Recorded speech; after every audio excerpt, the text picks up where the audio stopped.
TV Gospel Brasil apresenta Vivendo com Fé. Fique conosco, vamos falar de amor. TV Gospel Brasil. TV Gospel Brasil.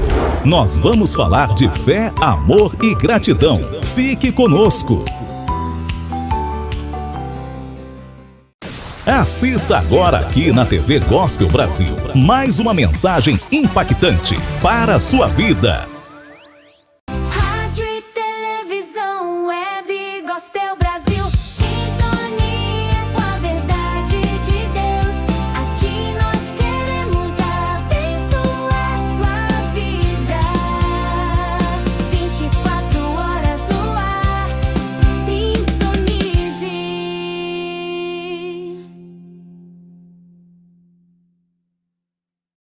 E como que você tem essa pegada, Anderson, como que é esse impacto da sua simplicidade na vida das pessoas? Você mandar falar o evangelho de uma maneira simples, porque você passa de uma maneira simples e direta. Você acha que as pessoas hoje sentem falta disso, realmente, do evangelho simples? Aham.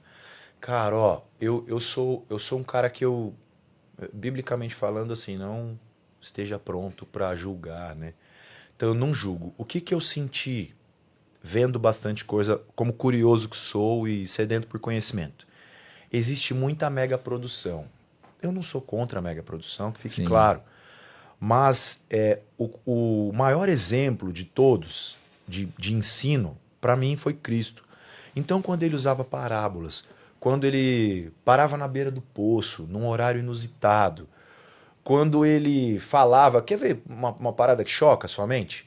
O jovem rico, quando ele conversa com Jesus, você acha que Jesus não sabia que ele não iria? Claro que sabia. Com Jesus certeza. sabia que ele não iria. Ainda assim, Jesus falou, não falou? Nós não vamos cansar de falar. Ele tem uma reunião privada com Nicodemos. Ele sabia o que ia acontecer ali, mas ele teve uma reunião privada com Nicodemos. Sim. Acabei de falar da beira do poço, a mulher samaritana. Sim. Ele sabia o que ia acontecer. Ele sabia que ela ia montar um Instagram e ia sair espalhando para todo mundo. aquela era uma evangelista nata. Entendeu? Então, qual que é a minha e a sua função hoje com o evangelho? Nós vamos falar, velho. Nós aprendemos com a parábola do semeador. Cara, vai ter coisa que vai brotar e vai explodir. Tem coisa que não. Sim. E tá tudo bem, velho. Entendeu? Uma alma, se o trabalho que você faz, ganhar uma alma para Jesus já vale muito. É isso, cara. É isso. Eu sou o resultado de muito investimento, de muito crente doido que foi atrás de mim, Diogo. Sim. Muito. Muito cara que tomou uns não esquisito. Sem essa conversa de Jesus aí, velho, na moral, mano. Não fala esse bagulho comigo, não. Quantas respostas eu dei assim, cara? Vocês converteram tinha quantos anos? 33. 33 anos. Porra, profético.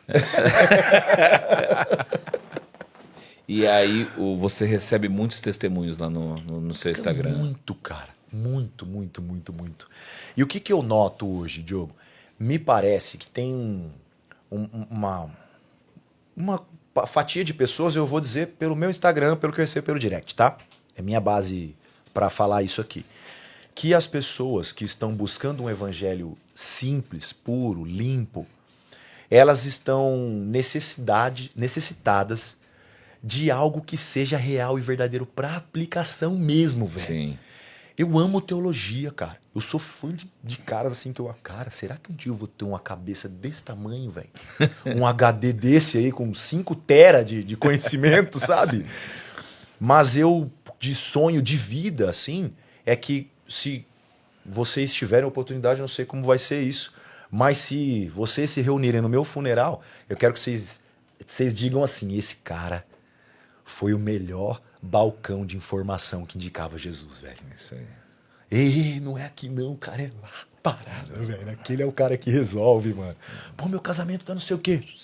Olha pra Jesus. Eu não consigo criar meu filho. Cara, olha pra Jesus. Eu não consigo me manter firme, eu sou adicto, não consigo. Cara, olha pra Jesus, mano.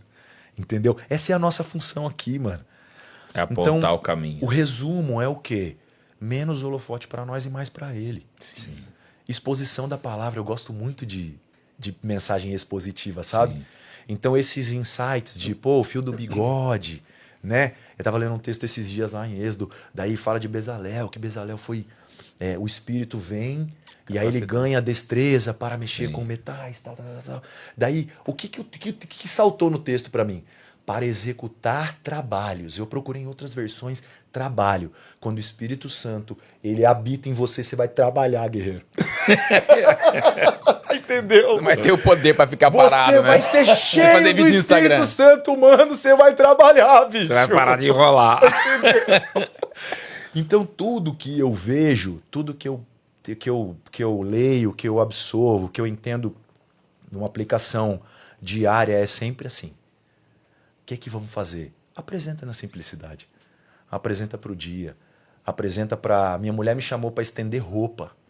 Cara, é pregação. Sim, exatamente.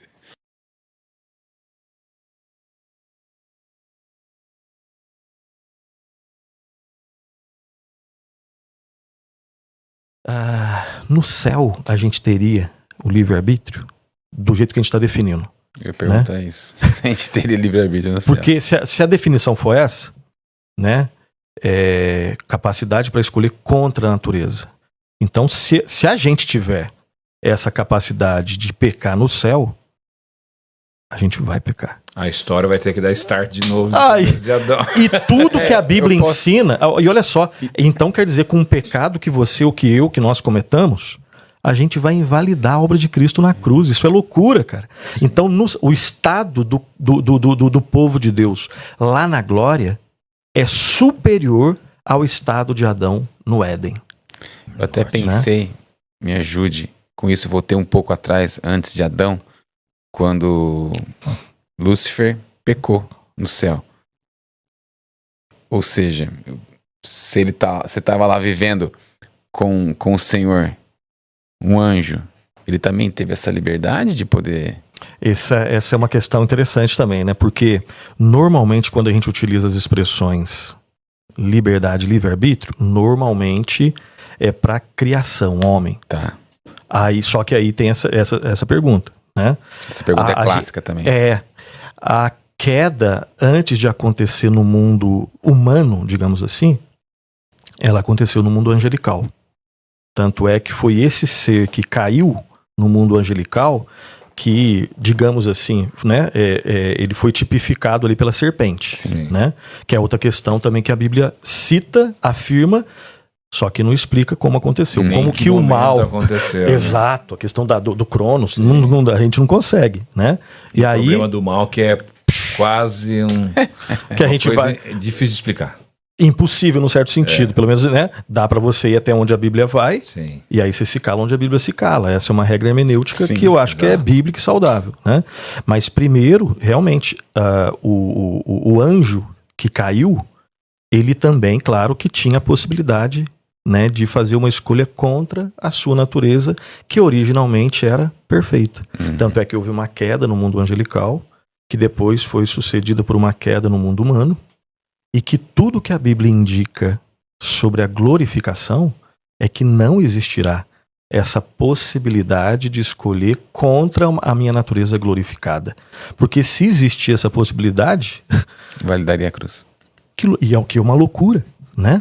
Então, de novo, às vezes a dificuldade que a gente tem, que eu acho que é normal, é porque a gente é impregnado de uma visão cultural que fala de uma... Aí os termos variam, né? De uma liberdade libertária. De uma liberdade como sendo a capacidade para fazer tudo. Nem no mundo natural é possível, cara. Eu queria ser jogador de futebol, cara. É verdade. Eu queria suceder o Zico com a 10, cara. É verdade. Não Flamengo. basta querer se esforçar e orar. Tem coisas que você consegue... Por exemplo, nenhum de nós aqui consegue voar, batendo as asas. A gente não tem asa, cara. Sim. Ah, mas bate o braço. Tá atenta pra você ver, né? Se eu quiser, eu não Nem sei... galinha com asa voa. Exatamente. Né? Duas coisas que, né, eu tô com 47, duas coisas, dificuldades minhas, né? Uma eu já desisti, a outra, graças a Deus, eu consegui. Eu tenho 1 mês e meio que eu tô dirigindo, cara. Ou seja, São Paulo é uma cidade mais perigosa agora, né?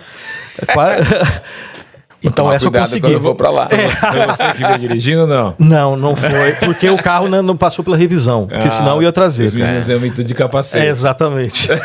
Agora tem uma outra, cara, que essa ali, tô falando sério, eu desisti. Que é, eu não sei e não quero aprender a nadar. Tá.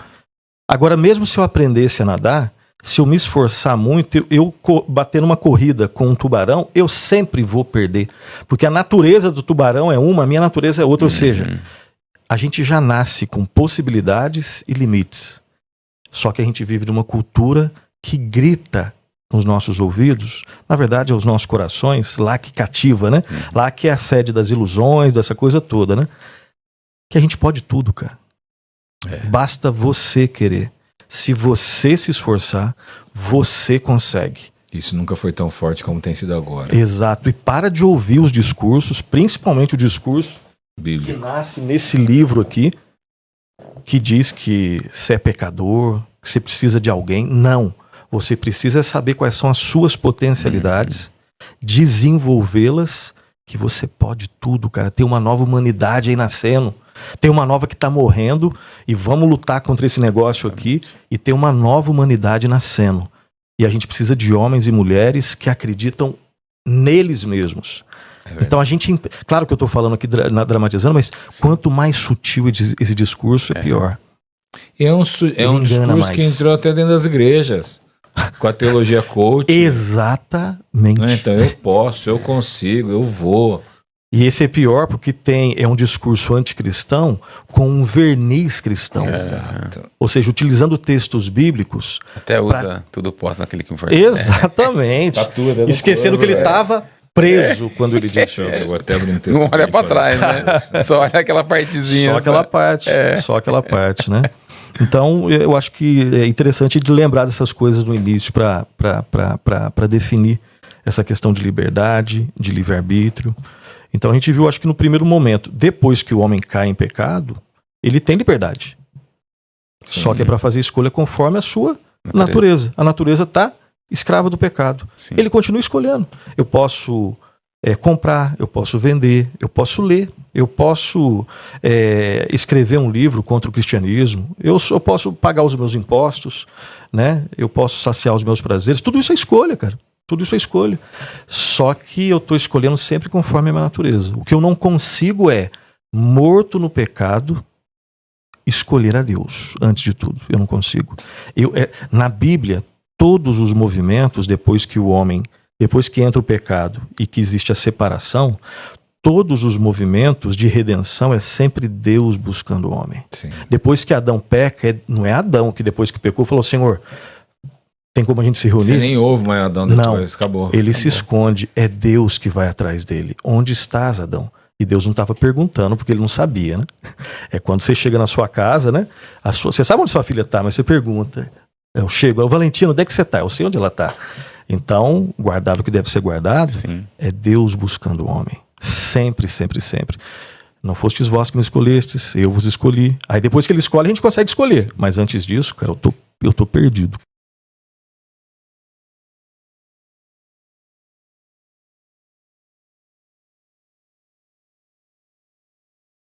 Isso é uma das questões que eu vou levantar aqui. É possível, porque as pessoas dizem esses tipos de coisa não pega, não vou citar o nome exato que as pessoas falam, mas esse tipo de coisa não pega em crente. E isso, como é? Então nós somos passivos também de receber algo desse tipo? Ou Então, tinha uma legalidade, né? Então, como eu te disse, a legalidade é o pecado. Né? Não podemos generalizar? Não. Mas onde existe uma brecha, o inimigo pode entrar. Aquele que está em pé, cuide para que não caia. Eu já vi, inclusive, gente que estava trabalhando na igreja, níveis de possessão assim. Lógico que esse evangelho hoje, que é pregado nas igrejas, a maioria dos pastores não falam nisso. Não vai nem fazer, Então, ninguém nem vai ficar endemoniado no culto. Eu vou te falar uma coisa, existem duas coisas diferentes, salvação e libertação. Olha só, salvação e libertação. Salvação é para o céu, libertação é para a terra. Salvação é para o céu. Todo salvo é liberto? Todo liberto é salvo? É possível a pessoa estar na igreja salva, mas talvez não liberta. Vou lhe dar um exemplo. Vou pregar daqui a pouco, nós vamos juntos. Sim. No final, vou fazer um apelo para quem quer entregar a vida a Jesus. Na maioria das vezes, Jesus fala com a pessoa, move o coração daquela pessoa, ela vem à frente. Vamos supor que essa pessoa, ela tem vícios. Vícios e mais vícios. Talvez ela bebe, ela fuma, talvez ela usa drogas. Eu estou só citando exemplos. Essa era a minha vida. Essa era a sua vida. Pronto. Legal, vamos citar esse exemplo.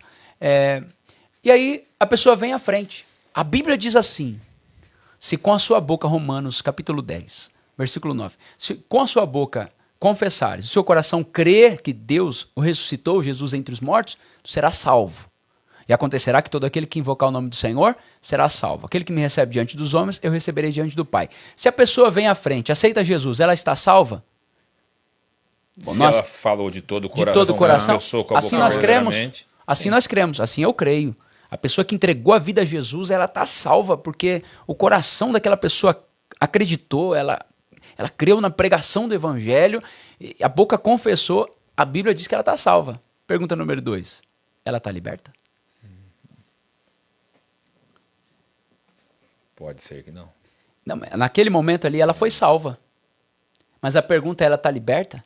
Então salvação é para a eternidade, mas a libertação é para uma vida na terra.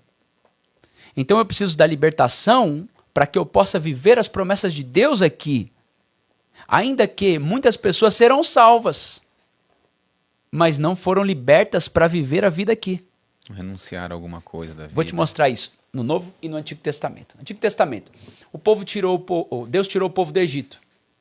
Quanto tempo? Um dia, com mão forte, Deus tirou o povo, depois das pragas e etc. Sim. Quanto tempo demorou para Deus tirar o Egito do povo? 40 anos. 40 anos. Ah, então E o povo ainda- estava salvo das mãos de Faraó, mas ainda não Mas- estava liberto. Preso lá. Então tem gente que já saiu do Egito, mas o Egito não saiu dele. Mesmo não estando mais debaixo do jugo de Faraó, que é uma tipologia bíblica do diabo, Sim. a pessoa pode ainda estar tendo comportamentos de escravo. Mente de escravo. João capítulo 11, Jesus chega para Lázaro e diz, Lázaro, vem para fora. Ele deu vida? Ele deu vida para Lázaro, sim ou não? Sim. Vem pra fora. Veio para fora. Como ele veio para fora? Andando. Amarrado. Isso. Verdade. Fachado. Fachado. Então, ele estava salvo, ele estava vivo, mas ele ainda não estava liberto. Então, libertação é diferente de salvação. Então, tem muita gente que diz, eu estou salvo. Amém, glória a Deus. A salvação é a coisa mais importante do ser humano. É o fim de todas as coisas. Deus deseja que todo homem se arrependa, chegue ao conhecimento da verdade e seja salvo. Deus enviou o seu único filho para morrer para que todo aquele que nele crê não pereça. A salvação é a coisa mais importante. Mas a salvação aponta para a eternidade. E graças a Deus por isso. Mas a libertação é para a terra. Eu preciso de libertação para quê? Para que eu possa prosperar na terra. Então tem gente que está salvo e não está liberta. É possível? Dentro da igreja, sim. Lucas, o evangelho de Lucas, Jesus estava dentro de uma igreja e ele diz assim, há 18 anos, essa filha de Abraão, era crente, entre aspas, filha de Abraão, estava na igreja e tinha um espírito de enfermidade sobre ela. Então nem todo salvo é liberto. Mas o grande problema Mas todo talvez... liberto é salvo.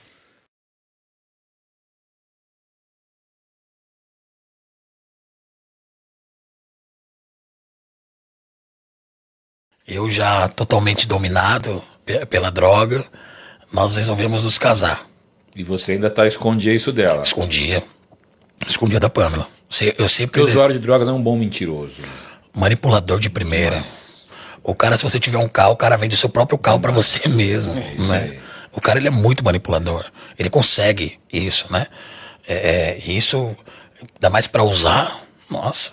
Cara, se você não entender de dependência química, o cara ele vai te enrolar. Vai te levar. Né? Isso sempre quando eu falo com um familiar sobre dependente químico, eu sempre falo pro familiar, primeiro você precisa conhecer sobre dependência química, para você entender os pontos onde o seu ente querido ele tá te manipulando, para que você entenda os pontos onde ele tá olhando para você e falando assim, e você tá ele tá literalmente olhando para você, te manipulando, te acessando no seu emocional e você tá cedendo, né? Então é importante o familiar que está passando por essa situação, ele começar a procurar sobre dependência química. Existem grupos de apoio, né, como Amor Exigente, o próprio Narcóticos Anônimos, que vão ajudar essas pessoas, que vão olhar para elas e falar assim, olha, deixa eu mostrar para você como que é a vida desse dependente, né? Como também existem muitos grupos cristãos que podem te apoiar nesse momento, né?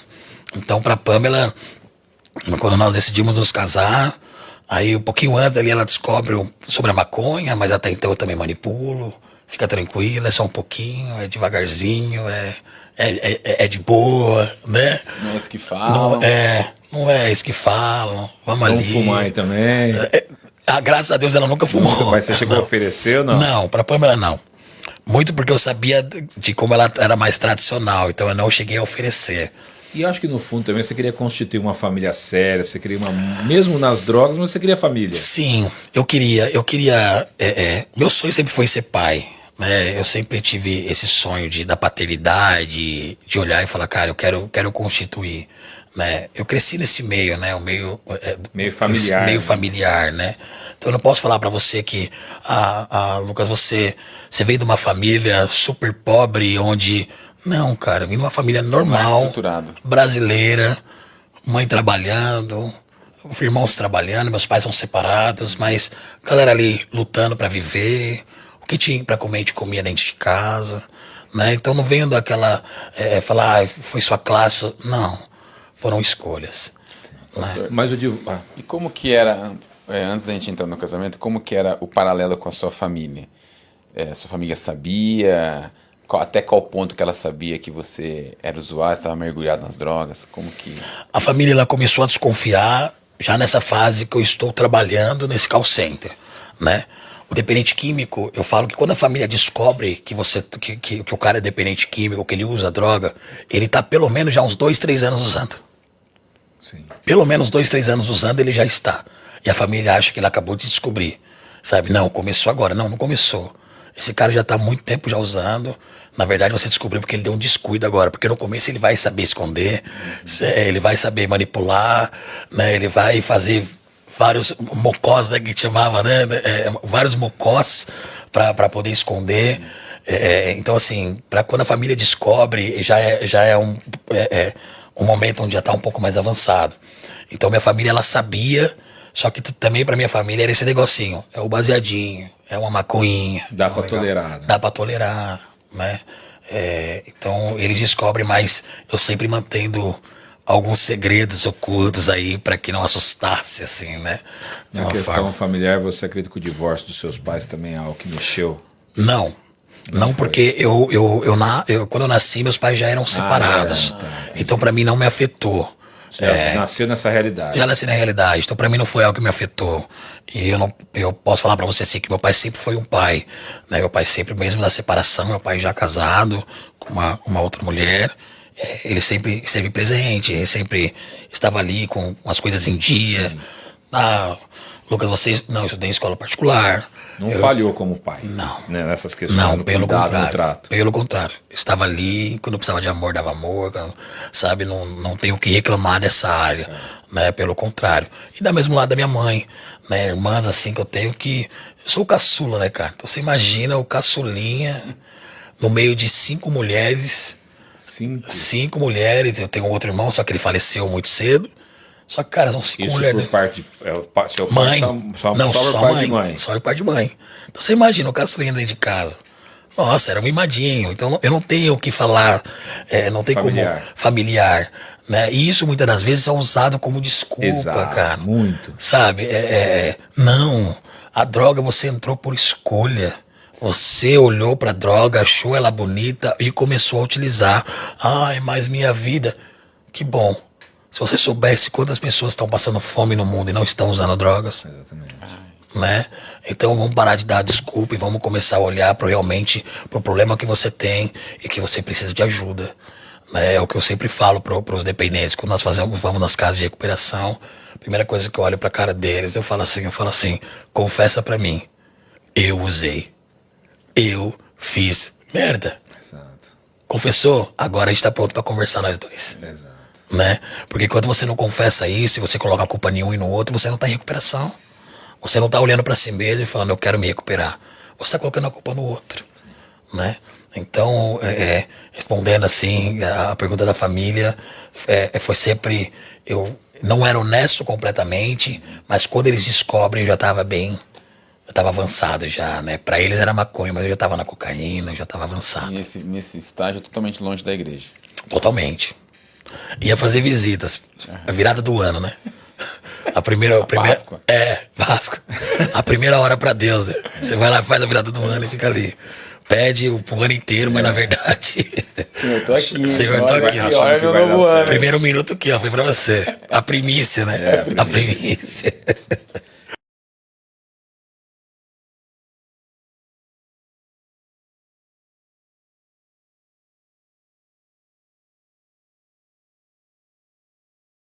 Sintonize.